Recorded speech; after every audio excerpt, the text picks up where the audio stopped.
me gustaría, me dicen que ya tenemos aquí a Rafael Barajas, me gustaría que le diéramos acceso a Rafael para saludarlo y que no sea yo el que hable del cierre de campaña, sino que seamos un diálogo, que hagamos una mesa de análisis con Rafael, que nos ha tocado compartir, Rafael, micrófonos, cursos, reuniones, y tenemos años conociéndonos, ¿no? Bueno, yo más a ti por tus magníficas caricaturas en la jornada.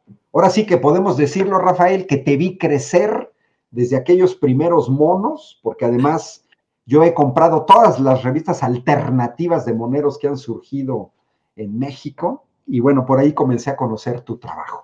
Pero bueno, Rafael, el cierre de campañas que vimos, yo te quiero dar un dato, sabes que soy matemático, sabes que soy ingeniero, sabes que me manejo con datos, y bueno, y yo estoy siguiendo no una casa encuestadora, no sigo a De las Heras, no sigo a Encol, mira, hasta Massive Caller, porque estoy inscrito a varias encuestadoras, y bueno, el cierre de campaña lo tendríamos que ver, cuál es tu perspectiva, en el sentido de que pues vimos a Xóchitl Gálvez que se incorpora como candidata. Hoy sabemos, gracias al pacto en Coahuila, que fue toda una faramalla meter a Enrique de la Madrid, a Beatriz Robles, a Silvano Aureoles, porque ya se habían repartido y habían dicho que la candidatura a la presidencia era para alguien del PAN, ¿no? Y como ya llegó, si te parece, Rafael, ya llegó también Jorge Gómez Naredo, de Polemón, y entonces yo diría, pues, que de una vez entrara Jorge, y Jorge, Rafael, les doy nada más el dato y les cedo el micrófono. Mira, yo vengo haciendo el tracking poll, se oye mal en inglés, pero bueno, a mí me da mucha idea lo que es el tracking poll, que es el histórico, revisando la encuesta de encuestas de polls, Jorge y Rafael, y bueno, pues son 21 casas encuestadoras, 21. Para que se den una idea, Polls usa una metodología matemática, es un método bayesiano, gracias a producción por pasar la imagen, pero hay que tomar en cuenta que Polls no hace encuestas, concentra las encuestas y va poniendo las fechas, estamos en fechas de publicación, porque viene el histórico, pero ellos toman en cuenta a Covarrubias, a Consulta Mitofsky, a Demoscopía Digital, lo que publica El Financiero, lo que publica Encol, incluyen incluso a GEA-ISA, a México Elige, a Rubrum, a TR Research, a Z2, etc. Bueno, ¿qué hace Polls? Pues Polls aplica, no es un promedio, revisa los casos de las encuestas y hoy al 19 de enero, le da una ventaja a la coalición Seguiremos Haciendo Historia, que postula a la precandidata Claudia Sheinbaum con un 63% de preferencias, a hoy, al 19 de enero, por un 29% de preferencias por la coalición PAN-PRI-PRD. Estamos hablando de más de 30 puntos. Y aparece MC con un 6%, después de que llegó a alcanzar un 15-16% el año pasado y el año antepasado. Tracking Poll vienen ellos haciendo todas estas mediciones, que es un histórico, en el cual pues las mediciones vienen desde 2022, Es muy interesante porque son muchas encuestas, muchas metodologías, muchos tamaños de muestra, y llegamos al cierre de campaña con estos números. No se notó la llegada de Xóchitl Gálvez a esta campaña, no se elevó el voto duro. Y bueno, Rafael, el domingo próximo, por ahí de mediodía, Morena convoca a su Consejo Nacional en el que se va a formalizar la precandidatura de Claudia Sheinbaum ya como candidata oficial de Morena. Ya vimos ayer a Marcelo Ebrard, en el Monumento a la Revolución, acompañando a Claudia Sheinbaum. Era el único aspirante a coordinar la defensa de la 4T, que no se había sumado, no lo habíamos visto en los trabajos con Claudia Sheinbaum. Y bueno, vimos también a Xóchitl Gálvez en Guanajuato, ir a mentir a los guanajuatenses, al estado más violento del país, y hablar de la seguridad en Ciudad de México, inventando cifras que no son las del INEGI, ¿no? Muy bien, Rafael, comenzamos contigo porque tú llegaste antes. ¿Cómo ves estos cierres de campaña? ¿Qué te dicen? Ahí les agrego otro por si quieren tocar el tema, ¿eh? Ya vimos a Erubiel Ávila poniéndose el chaleco del Partido Verde, el ex gobernador del Estado de México, renunciando a su militancia en el PRI, a su larga militancia en el PRI, y Erubiel Ávila no es cualquiera, es el ex gobernador del estado más poblado del país. ¿Cómo ven, Rafael, y cómo ven, Jorge, este cierre de campañas? ¿Qué podemos prever en estos meses? Estamos ya cerrando enero, está a la vuelta de la esquina las elecciones del 2 de junio. Bueno, mira, de entrada yo sí veo que va a ser muy difícil que Xóchitl Gálvez alcance a Claudia Sheinbaum. Es decir, están en un muy lejano segundo lugar.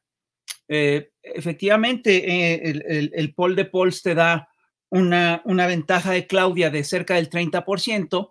Hay encuestadoras que le dan arriba que le dan aún más, pero en el peor de los casos, en la peor de las encuestas, llevará poco más de 20% de ventaja y nunca, es decir, tendría que pasar una cosa muy grave, muy seria para que Xóchitl Gálvez revirtiera esta tendencia. Y esto que te dicen las encuestas se reflejó con mucha claridad en los cierres de campaña. Xóchitl Gálvez cerró campaña pues en una entidad chica que es un bastión del PAN, en Acámbaro, ¿no? Donde jaló a liderazgos del PRI, del PAN, del PRD, ¿no? Se vio cómo cerraron filas estos actores y la verdad es que nunca fue, no fue un cierre tan espectacular como el que merecería una candidata presidencial que aspira a llegar a la primera magistratura. El discurso, sin lugar a dudas, fue mejor que otros discursos que había tenido antes. También pienso que es un disparate decir que es un discurso como el de John F. Kennedy, como el de Martin Luther King. Eso pues, no tiene mucho sentido. Que con revisar el discurso, pues queda claro que no tiene esos vuelos, pero y también está el detalle, pues que lo hizo en teleprompter, ¿no? Es decir, que tenía 6 pantallas de teleprompter para que no se le fuera el discurso. El discurso, esto contrasta con el cierre de campaña de ayer de Claudia Sheinbaum, que fue realmente masivo. Fue en el Monumento a la Revolución y quedó desbordadísimo el Monumento a la Revolución. Es decir, las calles aledañas estaban saturadas. Es decir, hubo un radio de gente que efectivamente pues, llenó el Monumento a la Revolución y bueno, pues las calles de al lado. Fue una marea humana muy importante. Y ahí también hubo un cierre de filas. Es decir, no solamente estuvieron los candidatos de la encuesta interna, estuvieron todos ahí, es decir, la novedad es que estuvo además también Marcelo Ebrard, lo que te habla efectivamente de un esfuerzo de cerrar filas adentro del partido, te habla de la intención de hacer un proceso unificado, te habla de que Morena no se desbarató, ¿no? Cosa que es muy importante en estos procesos. Y lo que quiero decirte es que el discurso de Claudia a mí me pareció muy bueno. Es un discurso que contrasta con el de Xóchitl Gálvez, porque Xóchitl Gálvez dice, vamos a hacer, es muy chistoso porque Xóchitl Gálvez, sus mejores propuestas de campaña son, digamos, el retomar las propuestas del gobierno de López Obrador. Dice que no va a retirar los programas sociales, ¿no? Cosa que sería difícil porque ya están elevados a rango constitucional, pero que además ya están, la gente ya los hizo suyos, ¿no? Y hay que decirlo, son programas contra los que votó el PAN. Son programas que el PAN buscó detener en su momento. Y yo sí estoy convencido de que Xóchitl Gálvez va a hacer lo mismo que haría que haría Milei, ¿no? Que es que en cuanto llegue al gobierno trataría de desmantelarlos, porque ese es el proyecto histórico del neoliberalismo panista. Y esto contrasta con el proyecto de Claudia Sheinbaum, que trae propuestas muy claras. La propuesta de Claudia Sheinbaum es básicamente profundizar la cuarta transformación. Y fíjate que hizo una cosa muy interesante porque convocó a un grupo plural para que revisara todo lo que se había dicho en la consulta, ¿no? Y hizo propuestas muy claras, ¿no? Habló de darle apoyo a los niños, habló de hacer trenes de pasajeros y enumeró 6 líneas de trenes de pasajeros, es decir, no dijo cosas abstractas, habló de consolidar la ciencia, el arte, la cultura, es decir, hizo propuestas que son muy concretas y además que son muy factibles, eso por supuesto que se puede hacer.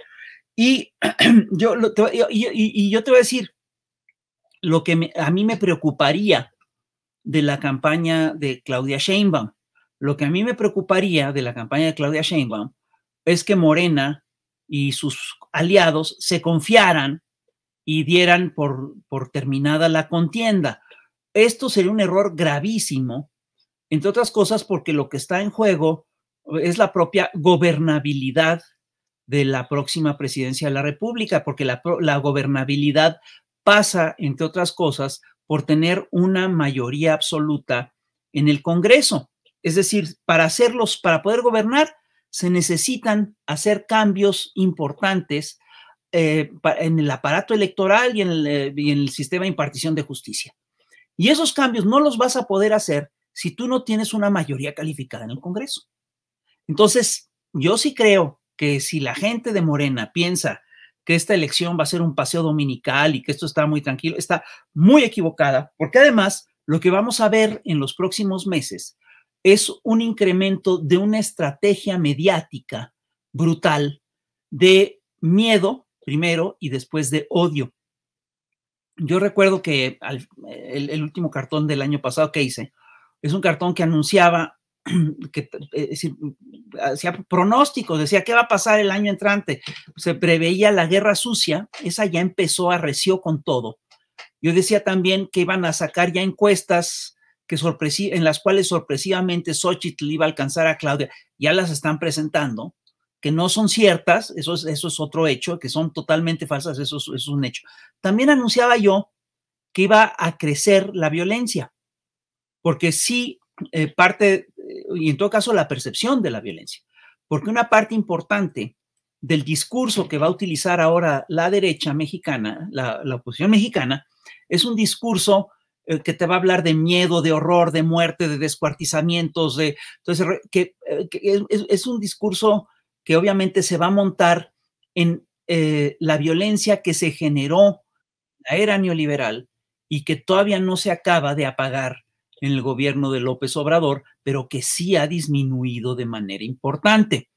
Entonces te van a manejar todo eso todo el tiempo y ojo, esas campañas pueden ser muy eficaces porque son campañas que nunca apuntan a la racionalidad, al debate político en serio, sino que apuntan al miedo, al pánico, al odio, apunta a sentimientos muy básicos y van para allá, ya lo están trabajando y están viendo qué tan eficaces pueden ser. Y estoy convencido además de que tienen el aparato de medios suficiente para poder impulsar estas campañas de miedo y de odio. Entonces es lo que vamos a ver. Y ahí se va a estar jugando en buena medida también el plan C, el lograr la mayoría calificada, la mayoría absoluta, pues, en el Congreso. Y hay otra cosa que también me preocupa, y es que cuando el enemigo externo desaparece, aparecen los enemigos internos. A mí me preocuparía que Morena, en un momento en el que se necesita de unidad, se necesita incluso de inclusión, se necesita jalar a gente de otros lados, me preocuparía que Morena empezara a darle lugar a los pleitos internos. Eso es una cosa que se tiene que resolver antes de las campañas. Se tiene que decir, yo por lo que he podido ver, Morena ha logrado una unidad y una cohesión muy importantes, pero hay que poner el acento en esas cosas. Y al respecto, yo te quiero tocar un tema que a mí me parece que es complicado y que es delicado, que es el hecho de que se está, a la vez de que se consolida el Movimiento de Regeneración Nacional, y ocurre un fenómeno muy curioso porque se está desmoronando el viejo sistema de partidos que estaba anclado sobre todo en lo que era el PRI y el PAN, que eran partidos, que fueron partidos sumamente poderosos durante muchos años. Es decir, si a mí me hubieras dicho hace 10 años que el PRI se iba a acabar o que se iba a desmantelar o que iba a entrar en una crisis profunda, yo no te lo hubiera creído. Es decir, ahorita el PRI está en una crisis profunda, el PAN también, y está en una crisis de credibilidad, y lo que está saliendo es brutal. Todas sus causas son un fantasma. Esta cosa que te dicen, estamos defendiendo a los órganos, a los organismos descentralizados, y que después te presentan un documento en el que ves cómo se los reparten, es increíble. Que te digan, estamos defendiendo al aparato de impartición de justicia, y que después en ese mismo documento veas cómo se reparten a los jueces y cómo ellos avalan jueces. A mí también me parece increíble. Y me parece que los está llevando a una bancarrota histórica, que además en esta bancarrota se están acompañando de la crisis brutal que tiene el neoliberalismo a nivel internacional.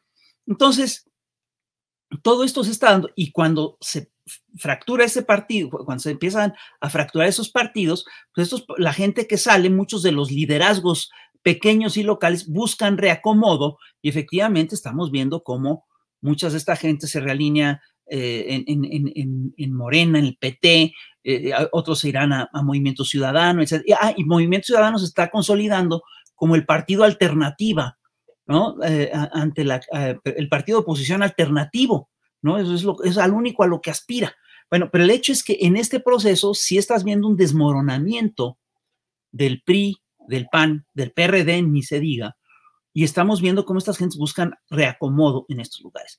Y hay zonas del país en las cuales, sobre todo en los estados muy conservadores, hay zonas en las cuales el Morena, si realmente le interesa llegar a gobierno, si realmente le interesa lograr el plan C, pues sí va a tener que, para ganar, hacer alianzas con algunos de estos sectores que se están desgajando. Es una estrategia de largo plazo y es una estrategia importante que a mí no me parece que esté equivocada. Yo aquí lo dejaría para darle paso a Jorge.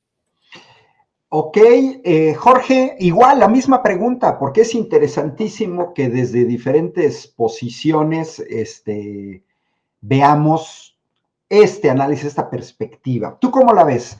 Este cierre de campaña, ¿hacia dónde vamos? Ya Rafael nos dio un poco la visión. Me quedaría un poco con lo último que dijiste, Rafael, que inmediatamente pensé en una especie de efecto cucaracha, y que no es nuevo porque en épocas de transición y cuando se desmorona un sistema, ya es un proceso que ya hemos visto antes, gente del PRI de derecha que se pasa al PAN, gente del PRI, como en el caso de Cuauhtémoc Cárdenas, Ifigenia Martínez, el mismo Andrés Manuel López Obrador, Porfirio Muñoz Ledo, se salen del PRI, se forma, digamos, el PRD. En estos días hemos visto gente de Morena que se pasa al PAN, Lili Téllez, y viceversa. Erubiel no se está pasando a Morena, no, se está pasando al Partido Verde. Y efectivamente, Rafael señala, toda esta serie de reacomodos, pues tienen que ver también con la probable extinción ya del PRI. Yo sí veo la extinción del PRD, que no logren el registro. En Coahuila ya ni los pelaron ni los incluyeron en el reparto del botín. Jorge, ¿cómo ves tú las cosas desde Polemón, desde Guadalajara? Bueno, pues yo encantado de escuchar aquí a Rafael acerca de sus sus apreciaciones de lo que ha sucedido en estos cierres de campaña. Coincido que me parece que es muy complicado que Xóchitl Gálvez levante en el proceso, en los meses que faltan para las elecciones. Hay una ventaja muy, muy clara de Claudia Sheinbaum en cuanto a la elección presidencial, pero sí me parece que hay como hicieron una estrategia, y esa estrategia va a estar llena, coincido con Rafael, llena de guerra sucia.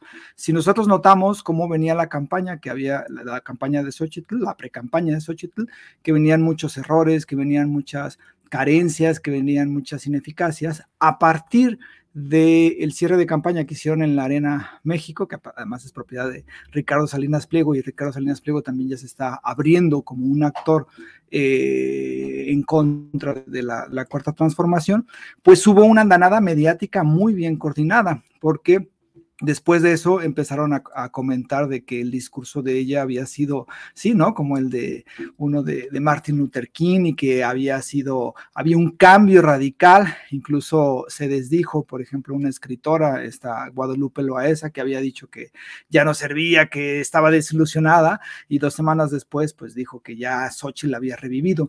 Y prácticamente en todas las columnas, en todas las mesas de análisis de los medios de la televisión y de la radio, están empujando a Xóchitl Gálvez y están nuevamente como inflándola, como lo hicieron hace unos meses cuando ganó, entre comillas, la candidatura presidencial o la precandidatura presidencial de el PRIAN. Entonces sí me parece que va a haber esta guerra, y eso lo vimos muy claro cuando en este accidente que hubo en la zona de observatorio en la Ciudad de México, cuando cayó la dovela, ¿no? Es decir, cómo aprovechaban esta tragedia, cómo fue, por ejemplo, la alcaldesa Lía Limón y fue Santiago Taboada a buscar aprovechar esa cualquier, digamos, cuestión, y entonces ir en contra de Claudia Sheinbaum, ir en contra del presidente López Obrador. Hay un tuit de Max Cortázar, que además es el coordinador de comunicación de Xóchitl Gálvez, y fue un personaje muy cercano a Felipe Calderón, pues como dijo, ¿no? Que se les está cayendo el país, ya se les cayó el metro, ahora se les cayó el tren interurbano, y esa va a ser la lógica. Y se me asemeja un poco al proceso electoral del 2005-2006, cuando Calderón, al principio, él sacó su lema, ¿no? De las manos limpias, y creo que el presidente del empleo, y no funcionaba. Entonces fue a partir de una reestructuración de su campaña y de sus discursos que empezaron a hacer un discurso realmente de odio, y un discurso, ellos lo llamaban una campaña de contraste, pero pues era el odio completo, era decir que Andrés Manuel era un peligro para México. Eso fue en el 2006. Las condiciones estructurales, contextuales, mediáticas son muy distintas, pero me parece que van a recurrir a esa estrategia de tratar de hacer a Xóchitl Gálvez mucho más agresiva.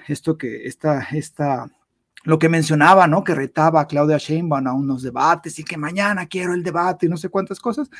Esa es parte de lo que me parece que están reestructurando. No me parece que les va a alcanzar, ni siquiera para competir con Claudia Sheinbaum en la elección, pero sí puede tener impacto en lo que es uno de los objetivos de la Cuarta Transformación, y que es el famoso, lo que se denomina el Plan C.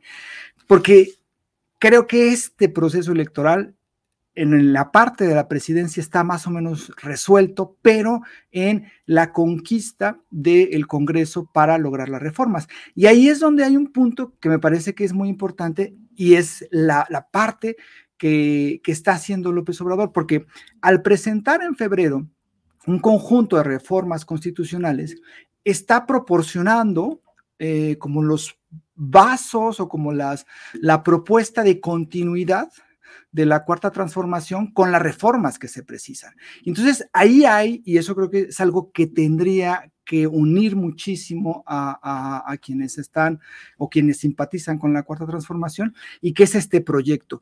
Y por el otro lado, y esa es una de las cuestiones que creo que sí es importante señalar, no hay un proyecto más allá del retorno a antes de Andrés Manuel López Obrador.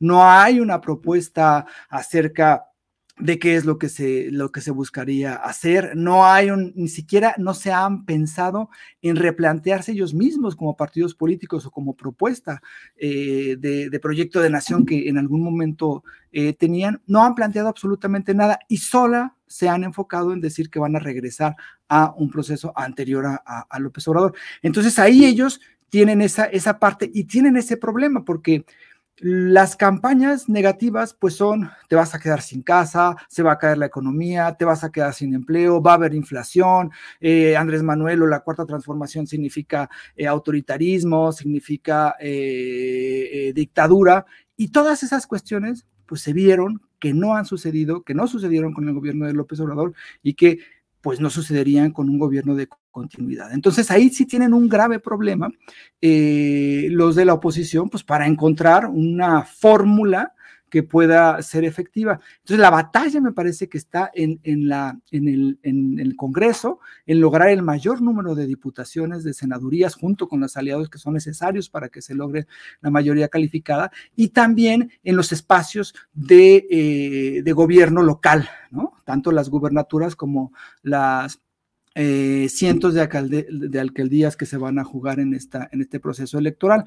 Y además, el 2024 creo que coincide mucho con lo que mencionaban, significa un cambio radical al sistema. Es decir, el PRI está completamente desfondado, todos los liderazgos que en algún momento o ya se fueron a otro partido o simplemente están muy desgastados. Entonces, creo que en el 2024 estamos viendo desde antes el nacimiento de otra fórmula partidista y de otra fórmula que cambia radicalmente el sistema de partidos. Y me parece que eso es parte de este proceso que ha llamado Andrés Manuel López Obrador, que es la Cuarta Transformación. No solamente es un movimiento político, sino que es un movimiento que cambia radicalmente estructuras económicas, sociales y también políticas.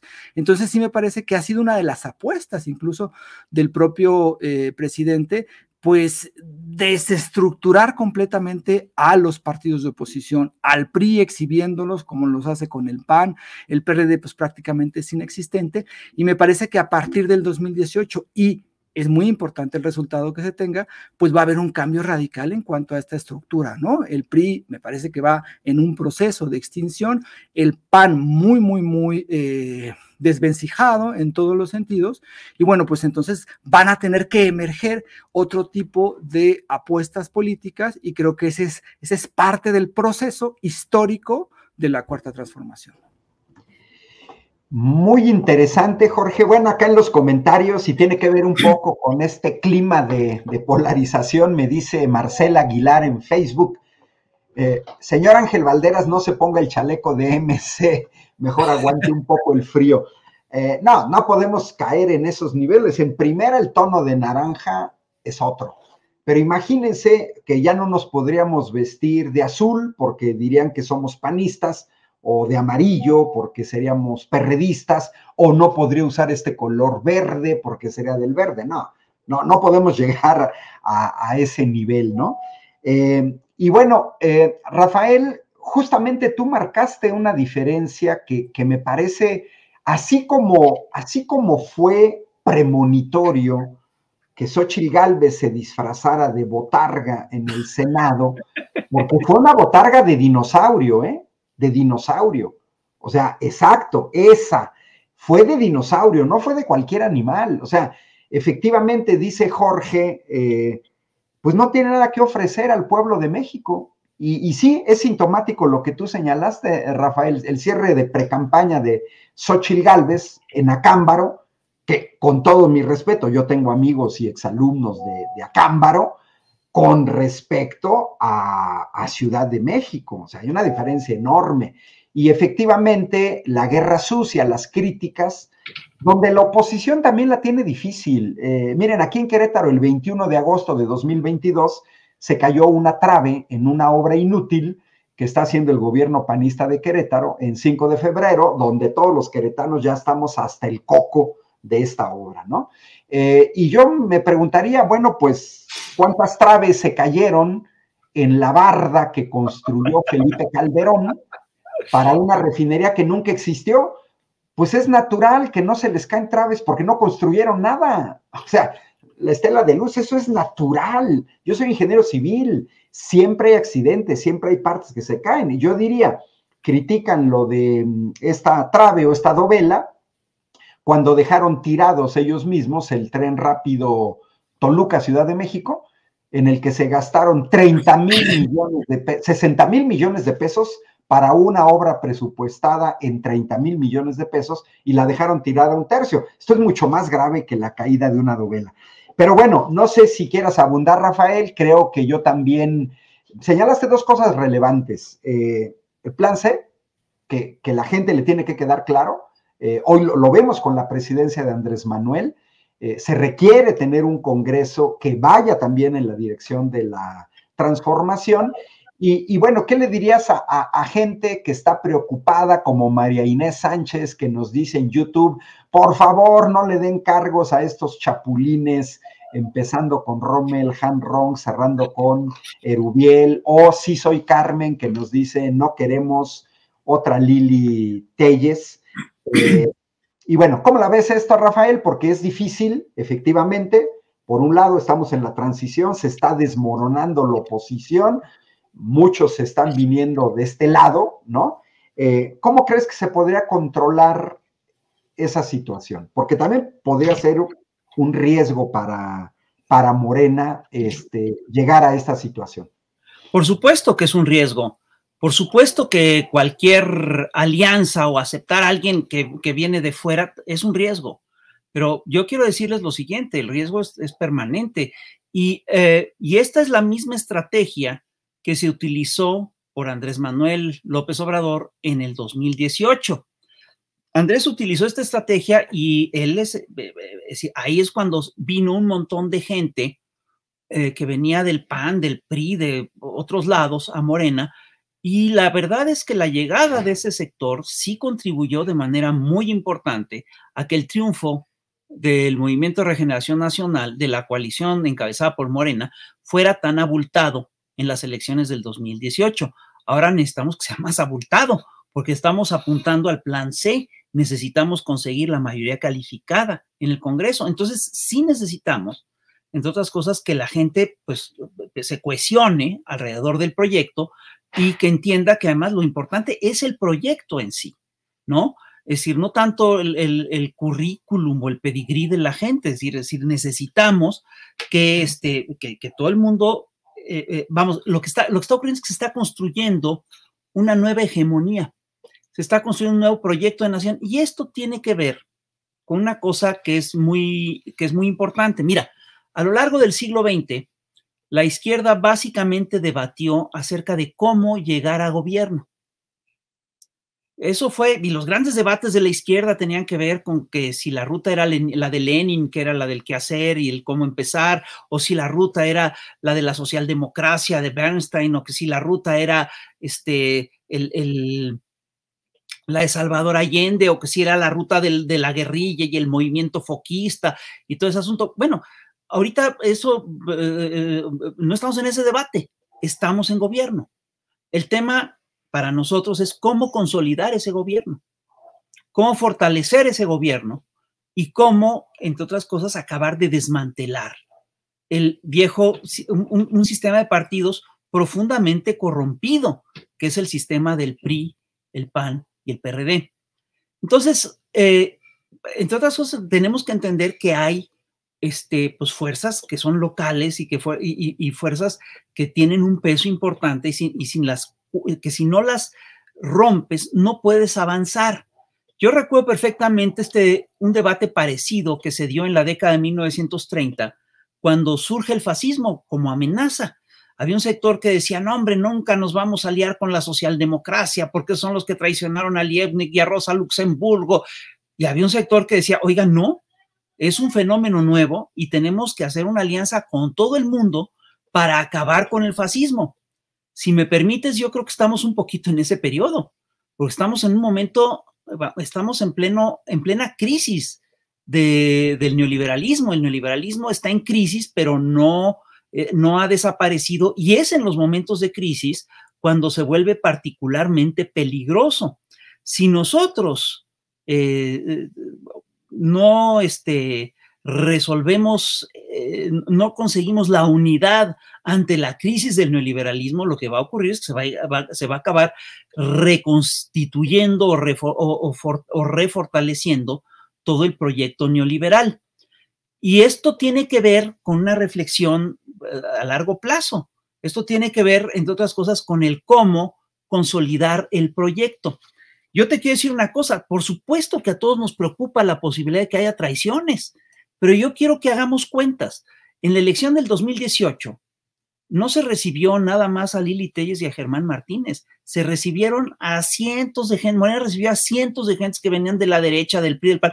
Los únicos 2 actos de traición brutales, esos sí, terribles, muy dolorosos, son esos, los de Lili Téllez y los de Germán Martínez. Hubo otros actores que la verdad entraron a Morena, agarraron la onda y han hecho un buen papel. Hay muchos senadores y diputados que están en esa lógica.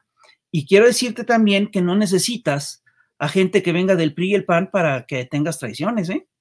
La historia de las revoluciones de México te habla de cómo es la propia izquierda la que luego comete traiciones muy fuertes al movimiento.